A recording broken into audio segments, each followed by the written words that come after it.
Baik, bismillahirrahmanirrahim. Assalamualaikum warahmatullahi wabarakatuh. Jadi hari ini kita masuk ke materi ketiga ya, mengenai model proses, lanjutan dari materi kedua ya. Jadi hari ini atau minggu lalu ya, atau materi kedua, kita sudah belajar mengenai metodologi atau model proses jenis desain terstruktur ya. Jadi ada dua metodologi yang jenis desain terstruktur ini, yaitu waterfall dan model parallel development ya. Nah, kemudian hari ini kita akan bahas dua jenis lagi metodologi atau dua jenis lagi model proses, yaitu phase development, prototyping, dan throwaway prototyping ya. Kemudian untuk jenis agile development, kita akan membahas mengenai extreme programming dan scrum ya. Nah, saya review sedikit ya mengenai model proses atau metodologi. Jadi model proses ini juga kadang-kadang disebut sebagai aliran kerja, yaitu tata cara bagaimana elemen-elemen proses itu berhubungan satu dengan yang lainnya. Nah, aliran kerja ini kadang-kadang kita sebut juga sebagai siklus atau life cycle ya. Jadi mulai dari sejak sistem itu diajukan sampai sistem itu ditarik dari peredaran, dan semua proses itu dilakukan mengacu pada tahapan-tahapan proses. Model proses itu tidak ditentukan ya oleh mana yang baik dan mana yang buruk ya. Kita tidak bisa mengukur baik buruknya itu secara langsung ya, tapi berbagai faktor mempengaruhi ya.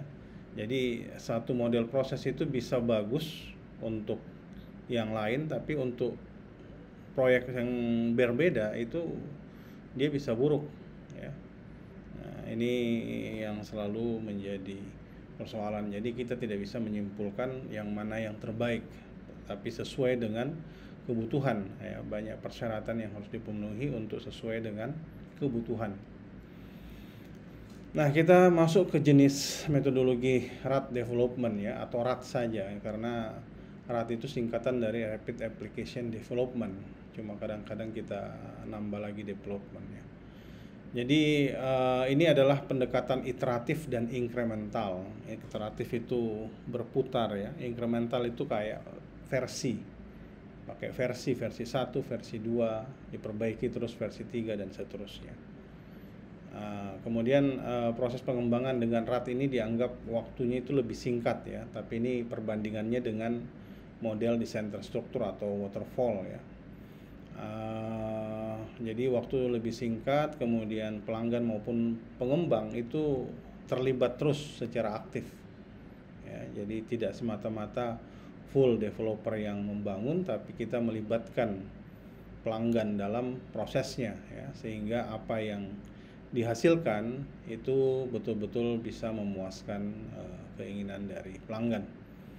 Nah, kita lihat dari gambar ini, kita mulai dari perencanaan kebutuhan ya, kemudian mendesain sistem. Mendesain ini kita menggunakan sistem prototype ya, menggunakan sistem prototyping. Jadi prototype itu sistem yang ya belum sempurna lah, istilahnya dibikin secepatnya saja.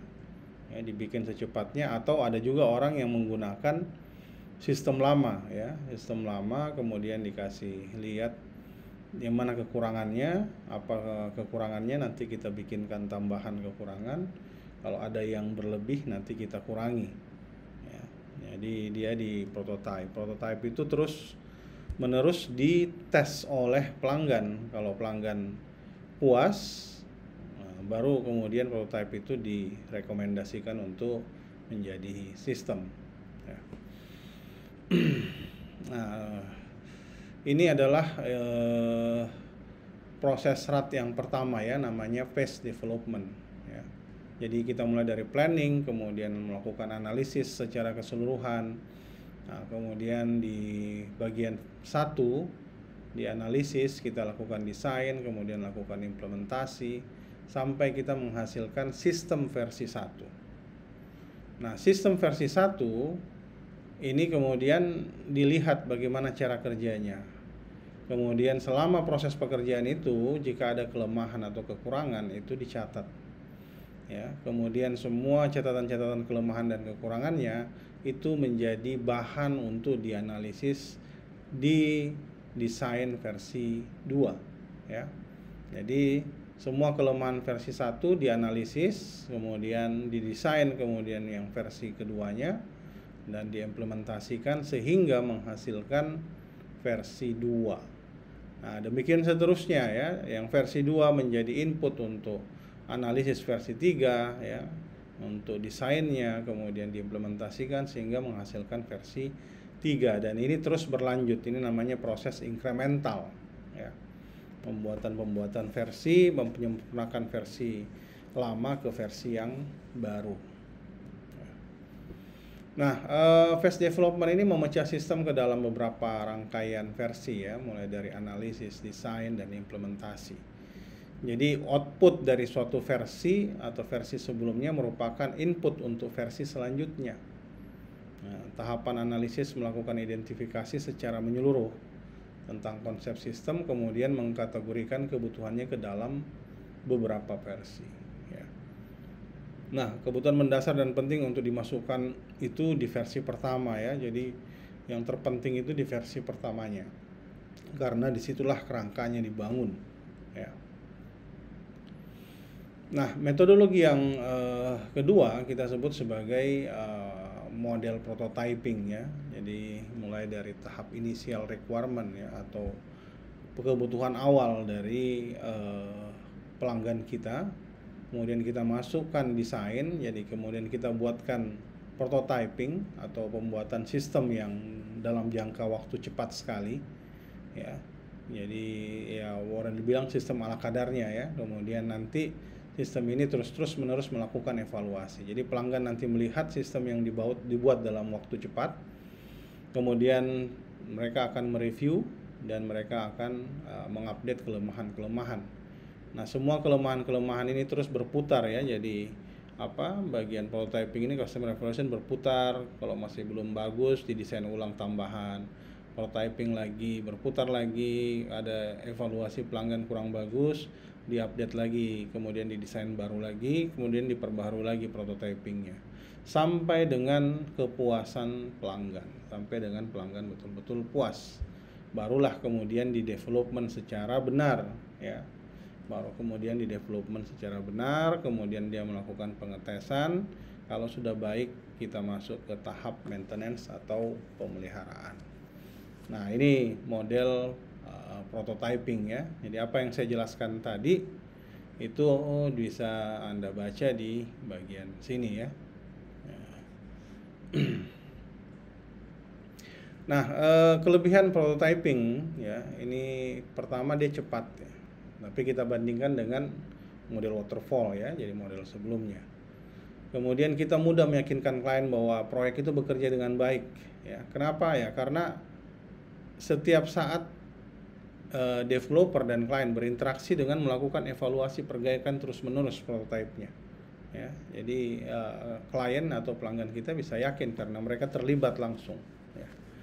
Pengguna berinteraksi dengan prototipe, jadi untuk lebih memahami apa yang bisa dan tidak bisa dilakukan. Nah, ini interaksi ini yang sangat intens. Inilah yang nanti akan membantu model prototyping menjadi lebih optimal ya. Nah, kelemahannya kalau ini dipakai bersungguh-sungguh ya.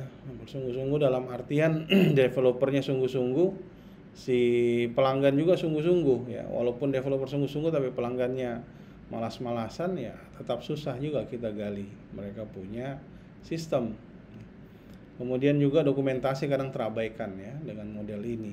Kenapa? Karena tidak ada desain awal berubah-berubah terus seiring dengan proses evaluasi yang dilakukan oleh pelanggan ya. Nah, kemudian apalagi ya, kadang-kadang ada yang banyak yang kurangnya ya, karena dia tidak terlalu banyak proses pengulangan ya. Kadang-kadang ini memberikan kejenuhan bagi si pelanggan ya. Oke, kemudian kalau tidak terkelola dengan baik, prototip ini menjadi tidak pernah berakhir. Nah, ini yang paling dikhawatirkan ya. Jadi dia berputar terus, tidak puas terus, tidak puas terus, tidak puas terus, sampai tidak jelas kapan puasnya. Akhirnya si pelanggan jenuh, si developer juga capek ya, karena seperti seolah lingkaran setan yang tidak ada akhir. Ya. Oke, kemudian ya ini juga model prototyping namanya throwaway ya. Dia mirip sekali dengan prototyping, cuma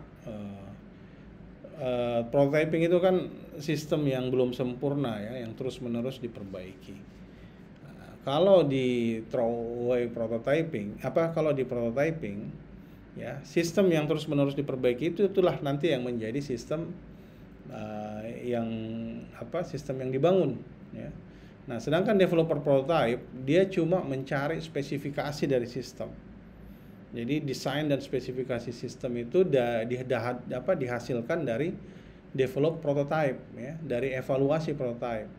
Nah, kemudian yang bagian prototype-nya itu nanti tidak dipakai, tapi desainnya itu dipakai oleh sistem terakhir, sistem yang dibangun. Jadi sistem yang sudah dispesifikasi, semua karakteristiknya sudah diketahui, maka itu dibangun sendiri ya, dibangun sendiri ya. Jadi di sini jadi dispesifikasikan semua persyaratan itu disampaikan di sini, nanti diperbaiki bagian finalnya di bagian develop software. Setelah itu kita validasi dan akhirnya menjadilah final project ya, proyek akhirnya. Nah, itu throwaway ya, itu tadi prototipe-nya tidak dipakai. Jadi dia mendesain sistem akhir, tapi dia cuma menggunakan spesifikasi dari hasil evaluasi prototipe ya, sehingga sistem yang dibangun itu betul-betul kaya akan masukan atau perbaikan ya. Jadi throwaway prototyping ini memungkinkan pengembangan yang cepat ya, untuk memvalidasi persyaratan dan juga mengeksplorasi kelayakan. Tapi cuma prototype sistem ini kemudian dibuang ya setelah proyek selesai atau tidak digunakan. Jadi perbedaannya dengan model prototyping ini, model ini hanya mengambil spesifikasi dari evaluasi akhir prototype.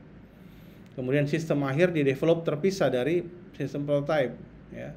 Jadi sistem prototype-nya kemudian tidak digunakan. Nah, ini model throwaway.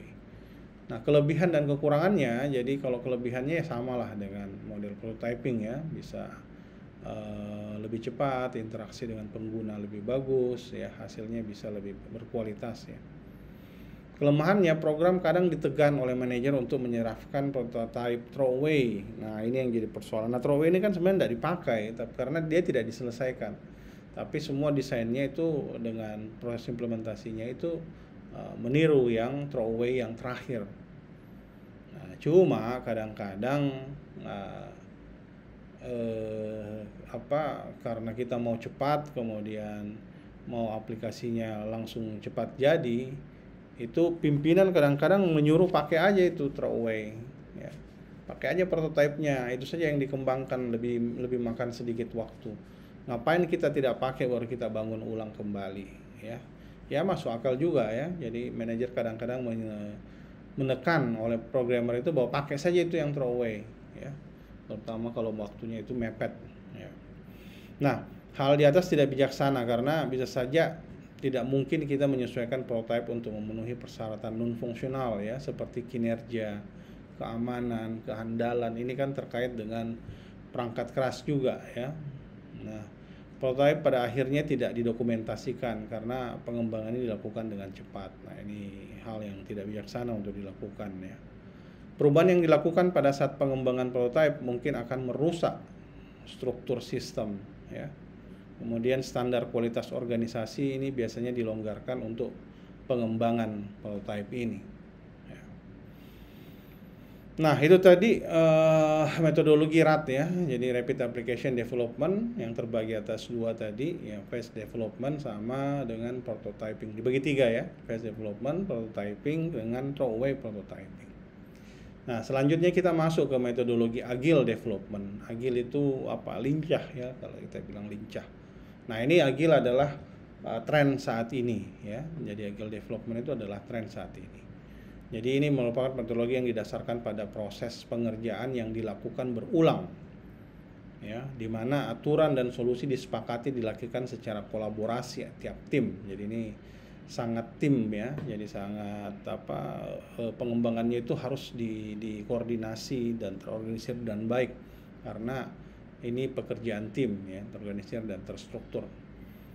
Agile Development sendiri ini merupakan model pengembangan perangkat lunak jangka pendek ya, yang membutuhkan waktu juga sangat singkat dan butuh adaptasi yang cepat ya, untuk mengantisipasi semua perubahan-perubahan. Nah, hal terpenting dari Agile Development ini adalah memungkinkan sebuah tim dalam mengambil keputusan dengan cepat, kualitas dan prediksi yang baik, serta memiliki potensi yang baik dalam menangani perubahan. Proses pengembangan Agile ini mengacu pada konsep dari Agile Manifesto ya. Jadi konsep itu dikembangkan oleh 14 toko di bidang industri software.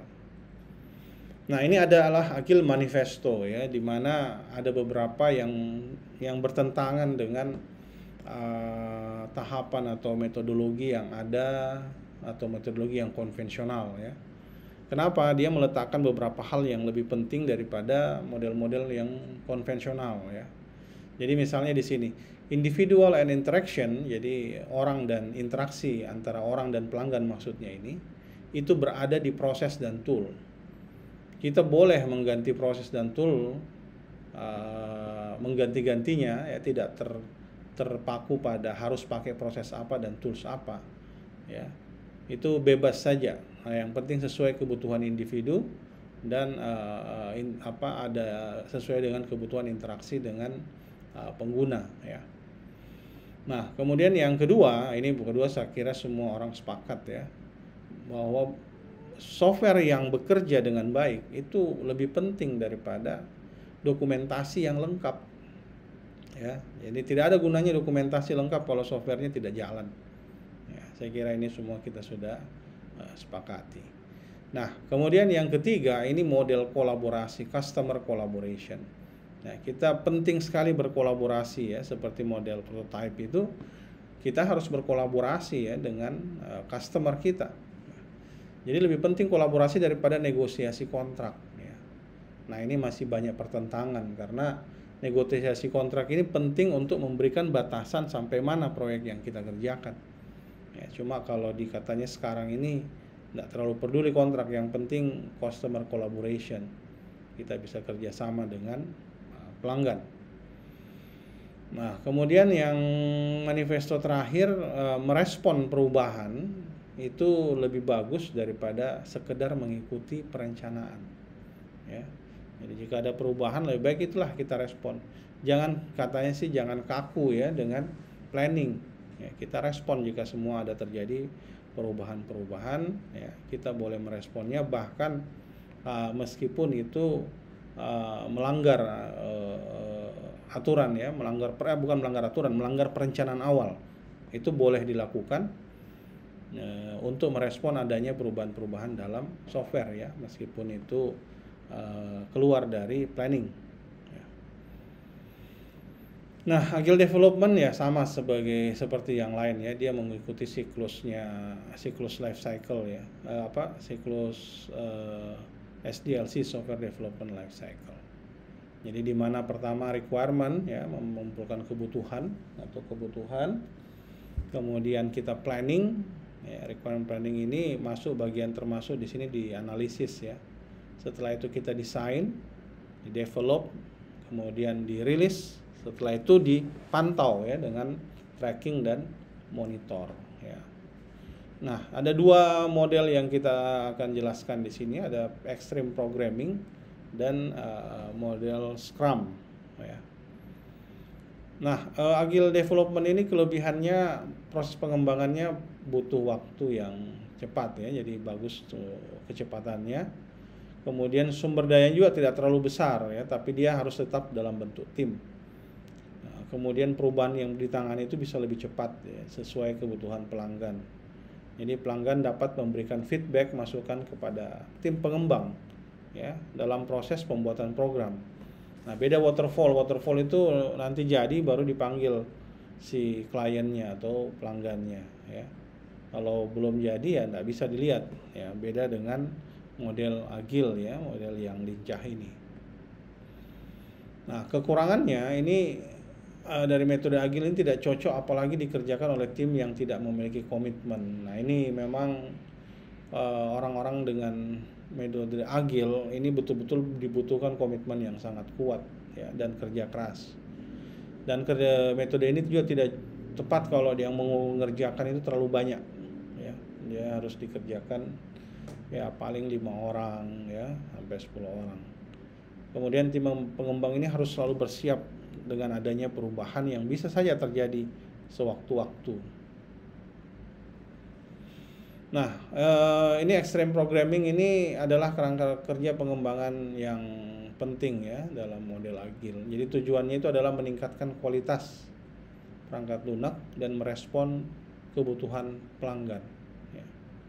Kemudian XP ini juga cocok digunakan ketika tim memiliki kebutuhan untuk menghasilkan perangkat lunak berkualitas tinggi dengan respon yang cepat terhadap perubahan kebutuhan pelanggan tersebut. Nah, ini prosesnya. Extreme programming juga ini yang banyak diklaim oleh para programmer pemula yang sudah banyak kerja proyek. Mereka lebih suka begini. Jadi dia cuma lihat apa planningnya, ya, kemudian dia desain langsung coding. Ya. Dia tidak terlalu banyak. Bahkan yang kayak begini biasa dia langsung coding, tidak perlu planning dan desain, ya, coding saja. Ya. Kemudian dia testing sampai betul-betul softwarenya itu berjalan sesuai dengan keinginan pelanggan ya. Nah, ini model dari extreme programming. Jadi aktivitas utama yang ada di dalam sini itu coding ya. Jadi membuatkan menggambar desain atau modeling ya yang akan diubah menjadi kode scripting. Ya, baik itu berbasis desktop maupun web ya. Kemudian bisa menjadi solusi alternatif. Kemudian testing, kita melakukan pengujian kode untuk menghilangkan kesalahan ya dan meningkatkan keandalan ya. Kita bisa sebut sebagai debug. Kemudian melakukan pengembangan secara bertahap. Ya, kita harap umpan balik dari pelanggan supaya kita bisa menghasilkan peningkatan yang berdasarkan literasi, utamanya literasi dari pelanggan. Ya, kemudian desain yang berkualitas tinggi penting untuk mengembangkan perangkat lunak yang baik. Kemudian informasi terus-menerus, ini membangun dan melakukan pengujian integrasi beberapa kali sehari ya. Ini terus-menerus untuk mengidentifikasi masalah interface ya, dan berbagai fungsionalitasnya.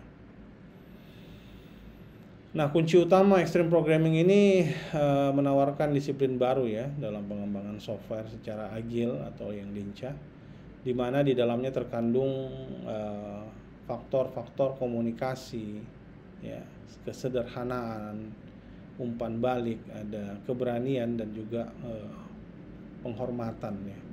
Jadi ini nilai-nilai dasar yang terkandung dari model extreme programming. Nah, kelebihan SP ini bisa meningkatkan kepuasan ya kepada klien. Kemudian pembangunan di sistem ini memang bisa lebih cepat. Kemudian komunikasi dengan klien tetap baik ya, tetap dijaga terus selama proses pengembangan. Kemudian meningkatkan komunikasi dan sifat saling menghargai antar developer. Nah, ini bisa saja kalau developernya lebih dari satu, kemudian yang satu bikin modul A, B, C, yang satunya lagi bikin modul D, E, F ya. Ini kalau lebih dari satu developer. Nah, kekurangannya XP ini apa ya? Kita dengar ya bahwa requirement ke pelanggan itu kemungkinan besar tidak lengkap. Nah, kalau requirement tidak lengkap itu developer harus siap dengan berbagai macam perubahan ya. Jadi harus selalu bisa menerima perubahan ya. Ini yang menjadi kekurangan dari XP. Kemudian tidak bisa membuat kode yang detail di awal ya. Prinsipnya simplicity dan juga anjuran untuk melakukan apa yang diperlukan hari itu juga. Ya. Kemudian XP itu tidak punya dokumentasi formal ya. Jadi ya satu-satunya dokumentasi adalah dokumentasi awalnya. Ya, awal pada saat kita sudah sepakat dengan pelanggan. Tapi kalau sudah berjalan itu biasanya sudah susah untuk membuat kesepakatan.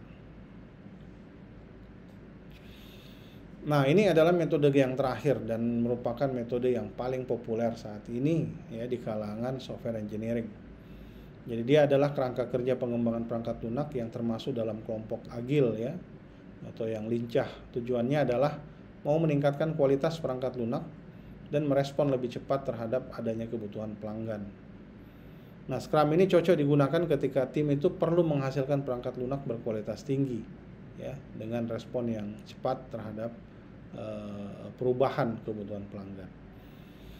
Nah, dalam Scrum ini tidak bekerja iterasi singkat ya, yang disebut dalam tidak tim bekerja dalam Scrum ini ada namanya sprint ya, di mana tim bekerja dalam waktu yang sangat singkat ya, tapi mereka sudah ditargetkan apa yang harus mereka selesaikan ya, untuk menghasilkan potongan fungsionalitas atau modul yang dapat diberikan kepada pelanggan.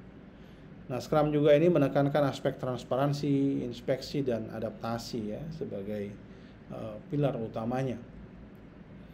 Nah, ini sebenarnya kalau kita mau lihat prosesnya ya. Jadi ada pelanggan atau customer ya, atau manajernya atau rombongannya.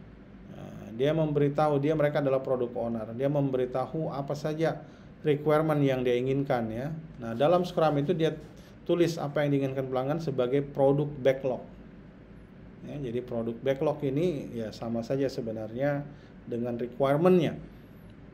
Nah, setelah itu pastikan di Scrum ini dibentuk tim ya. Timnya tidak terlalu besar, 5 sampai 10 orang ya. Kemudian biarkan mereka melakukan meeting, kemudian mereka mencoba sprint backlog ya, bekerjakan dengan cepat target-target yang diberikan. Nah, jadi task ini dikerjakan dengan cepat oleh target-targetnya. Nah, setelah di sprint 1 sampai 4 minggu ya. Jadi di sini sprint master, ada juga sprint admin ya, atau product owner ya. Di sini kita ada product owner. Nah, dalam proses sprint ini ada proses namanya daily stand up meeting ya. Jadi meeting tidak formal di mana orang tidak duduk ya. Biasanya sebelum masuk kantor kita berdiri semua, ada meeting ya, bos bicara sebentar, tidak ada yang duduk.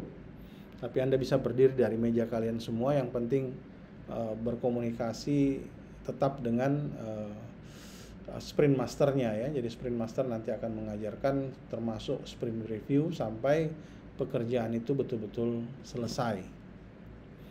Nah, ini cara kerjanya ya. Tadi product owner menerima, kemudian membentuk tim dengan Scrum Master, kemudian merencanakan dan menentukan waktu pengerjaan itu di sprint supaya cepat ya, dengan kebutuhan atau fitur yang akan di sprint ya, termasuk sprint backlog.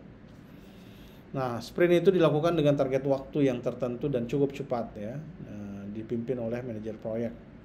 Jadi kemudian melakukan meeting singkat untuk evaluasi dan sprint review. Ini terus-terus dilakukan sampai target tercapai. Jadi selesaikan pekerjaan yang menghasilkan increment atau versi 1 dan lakukan sprint retrospektif ya, atau cek ulang pekerjaan itu dari awal. Nah, ini tadi yang ada di dalam Scrum team ya. Pertama ada product owner ya, orang-orang yang bertanggung jawab terhadap produk ini, terhadap keuangannya dan seterusnya. Kemudian ada namanya Scrum Master. Scrum Master ini biasanya jadi penanggung jawab terhadap kasus-kasus data yang kasus-kasus dari sistem yang berantakan ya. Nah, developer team atau development team ya terdiri dari software engineer ya, baik yang junior maupun yang senior ya. Nah, prinsip-prinsip dari Scrum itu ukuran tim jangan terlalu besar ya, untuk kelancaran komunikasi dan saling memberdayakan, termasuk juga mengurangi biaya. Nah, proses ini dapat beradaptasi terhadap perubahan bisnis dan teknis. Proses ini menghasilkan beberapa software increment, pembangunan dan orang yang membangun dibagi dalam tim yang kecil. Dokumentasi dan pengujian terus-menerus dilakukan setelah software itu dibangun ya. Kemudian terakhir proses Scrum mampu menyatakan bahwa produk itu selesai di saat memang software tersebut diperlukan ya. Nah, kelebihan Scrum ya cepat dan efisien ya, membagi produk menjadi subproduk yang lebih kecil dan adopsi strategi bagi dan taklukkan ya, share and conquer ya.